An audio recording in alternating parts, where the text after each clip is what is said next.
Professor Maziyar Ghiabi is Director of the Centre for Persian and Iranian Studies at Exeter University in the UK.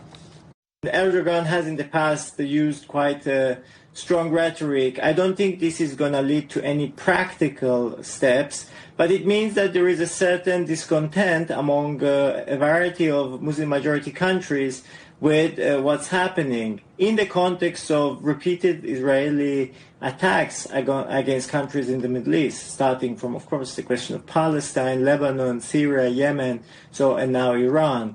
Erdogan is posturing himself as a leader of the Islamic world, and he's expressing solidarity with Iran. I don't think this is going to lead to any practical change on the ground. Turkey being a NATO country and an ally of Western countries, which are on the side of Israel. So lots of complex relationships in this region. What role are regional powers like Turkey, like Saudi Arabia, Qatar playing in this conflict? I think what is happening at the moment is Turkey, Qatar, and Saudi Arabia are probably liaising with European and American partners, trying to persuade Donald Trump and the U.S. establishment overall to put pressure on Israel. Pressure on Israel has systematically failed, on Iran, but even before that on the question of Palestine, but remains probably the only way out that we have from a current escalatory moment.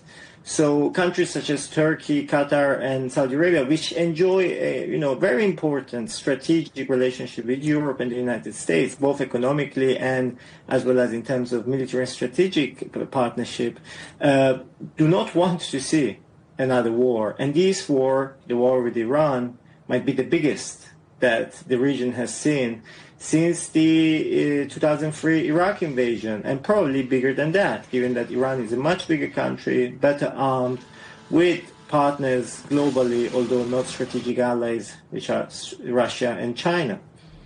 We've also had, haven't we, these talks between Iran's foreign minister and some of his European counterparts, those talks happening in Geneva. Do you see any realistic path back to talks between Iran and the West in the near term? So I think pursuing diplomacy remains one of the options that Iran has in the absence of massive military capacity to retaliate against Israel. So Iran was attacked on 8 days ago and pursued a response to Israel, but this response, to be credible, needs to be very strong. And in the absence of an adequately strong response, diplomacy with whoever is willing to participate, in this case Europeans, is seen as a potential step towards a solution. I mean, to what extent European partners can persuade again or put pressure on Israel, I remain very doubtful about it. I mean, from the very beginning of this war, about 8-9 days ago now, European countries sided with Israel immediately by saying that Israel has the right to defend itself, that mantra that we've heard over and over the past 2 years.